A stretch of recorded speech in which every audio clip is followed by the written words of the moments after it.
नमस्कार, आप देख रहे हैं 9 भारत समाचार।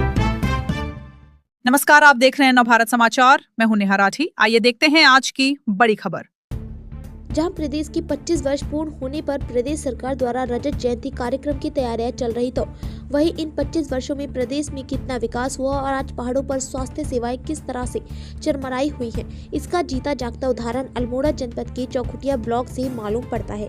जहां के ग्रामीण बदहाल स्वास्थ्य सेवाओं को दुरुस्त करने की मांग को लेकर पिछले 1 महीने से धरना प्रदर्शन कर आमरण अनशन कर रहे। वहीं ग्रामीणों ने सरकार और नींद से जगाने और सरकार तक अपनी बात पहुंचाने के लिए पद यात्रा कर मुख्यमंत्री आवास और स्वास्थ्य मंत्री आवास जाने का निर्णय लिया। आज 11 दिन यह पद यात्रा डोईवाला पहुंची और यहां से होते हुए देहरादून के लिए रवाना हुई।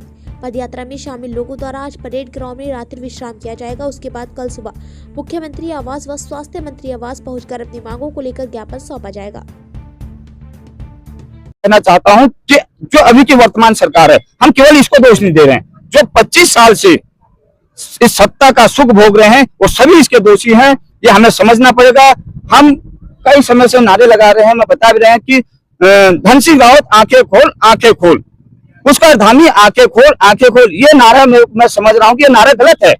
उन्होंने तो अपनी आंखें खोल रखी है। आप उनका बायोडाटा हिस्ट्री चेक कीजिए, क्या थे, हमारे जैसे एक नॉर्मल होंगे। आज उनकी कितनी करोड़ की प्रॉपर्टी है, पूरी उत्तराखंड के मूल निवासी जानते हैं। उन्होंने तो अपनी आंखें खोल रखी है, परंतु उत्तराखंड के मूल निवासियों ने अपनी आंखें नहीं खोल रखी हैं। हमें आंखें खोलने की जरूरत है और ऐसे लोगों को अधिक ये नहीं मानते हैं तो इनको अब जानती है जनता क्या करेगी, बाबा केदार क्या करेंगे। तो पुनः निवेदन है, ये यात्रा उत्तराखंड में एक नई क्रांति अगर समझते हैं, क्योंकि मैं अब यहाँ पर यह भी स्पष्ट करना चाहता हूँ, पार्टी बड़ी नहीं होती है। पार्टी कल कोई किसी बीजेपी में होता है, फिर कांग्रेस में होता है, फिर यूकेपी में होता है, फिर अन्य में होता है। अरे वो परिचय कहाँ से हो गया तुम्हारा? आप उत्तराखंड के मूल निवासी हैं, वो परिचय है आपका, उसको लेके आइए। और ये एक शुरुआत है, ये अंश भर की शुरुआत है।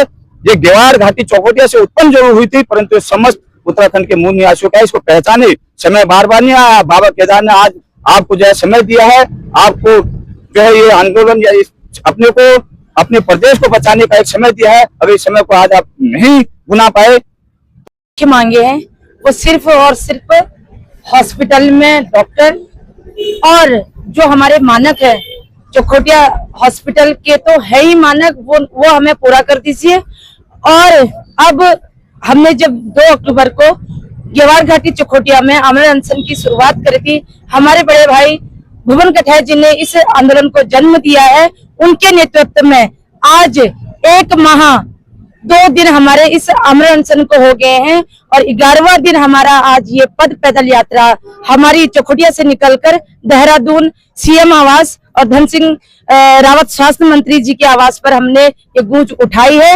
और हमारी जो मुख्य मांगे हैं, जो आपने जिस मानक के अनुसार हमें हमारे जो डॉक्टर्स हैं उनको दे दो, और हम पूरे प्रदेश का अपने उत्तराखंड की सरकार से पुनः ये निवेदन करते हैं कि आप एक तरफ तो उत्तराखंड स्थापना दिवस की आप निवास उसमें कर रहे हो, लेकिन इधर आप हमारे जो हमारी मांगे हैं इनको पूरा कर दीजिए। बाकी जो हमारा आमरण अनशन और जो है उसको हम स्थगित कर देंगे। बस हमारी जो मुख्य मांगे हैं, बस हमें इसी के लिए हम लोगों ने इतनी दूर से अपनी पैदल पद यात्रा निकाली है।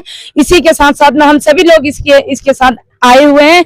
इसमें ना कोई पार्टी झंडा, ना डंडा, ना पार्टी का कोई चिन्ह, और ना इसमें हम पूरे उत्तराखंड के जनमानस के हमारे माताएं, हमारी बहनें, हमारे भाई लोग हमारे साथ इस पद यात्रा में नियंत्रण चल रहे हैं। मेरा नाम चंद्रा कोहली, गेवार घाटी चौखुटिया अल्मोड़ा से। इतना बड़ा गंभीर मुद्दा है जिसको आज तक लोगों ने अनदेखा किया। मैं साधुवाद देना चाहता हूं पूर्व सैनिक भुवन कठैया जी को, जिन्होंने इस पर गंभीर चिंतन किया और कई लोगों को सोचने पे मजबूर किया कि 25 वर्ष में जो हमारे अस्पतालों की व्यवस्था है, डॉक्टर नहीं है, कहीं उपकरण नहीं है, तो इसका समाधान क्या है। ये पदयात्रा केवल एक अस्पताल के लिए नहीं निकली हुई है, सारे सीएचसी का हाल ऐसा ही है। कहीं डॉक्टर नहीं है, कहीं उपकरण नहीं है, जो मरीज हैं, जो पीड़ित हैं, वो रास्तों पे मर जाते हैं। सरकार को अपनी नीतियों में बदलाव करने होंगे, स्वास्थ्य नीति में बदलाव करने होंगे। जब तक आप डॉक्टर्स को मानदेय बढ़ाकर नहीं दोगे, तब तक वो रूरल एरिया में जाने के लिए तैयार नहीं होंगे। जब तक आवास की व्यवस्था नहीं होगी, तब तक ये जो बदहाली है, ये जो घटनाएं हैं, ये जो मृत्यु का दौर है, ये ऐसा ही चलता रहेगा। और ये 25 वर्षों में इन सरकारों की विफलता को दर्शाता है कि अपने मौलिक अधिकार के लिए भी अगर हमें इतनी बड़ी पदयात्रा करके आना पड़ता हो तो ये कितना दुर्भाग्यपूर्ण है, खासकर आज के युवाओं के लिए जो आज संविधान को भी जानते हैं, कानून को भी समझते हैं, अपने हकों को भी जानते हैं। इसलिए ये पदयात्रा पूर्णतः एक गैर राजनीतिक ढंग से केवल और केवल चेतना को जागृत करने के लिए और नीतियों में सुधार करने के लिए। मैं ये लगता है सरकार जनता की दुश्मन नहीं है, ये सरकार जनता ने चुनी है, ये कोई डिक्टेटरशिप से नहीं चल रही है। तो ये जनता का मुद्दा है, जनता के लिए इनकी चेतना जागृत होनी चाहिए। यदि नहीं होती है तो फिर इसको दूसरा रूप दिया जाएगा। ब्लॉक स्तर पर हम लोग जाएंगे, गांव गांव जाएंगे। एक बड़ा विशाल सैलाब जिस तरह से उत्तराखंड आंदोलन में 5 लाख लोगों की संख्या में सड़क पे उतरे थे, स्वास्थ्य के लिए करेंगे। आशीष नेगी।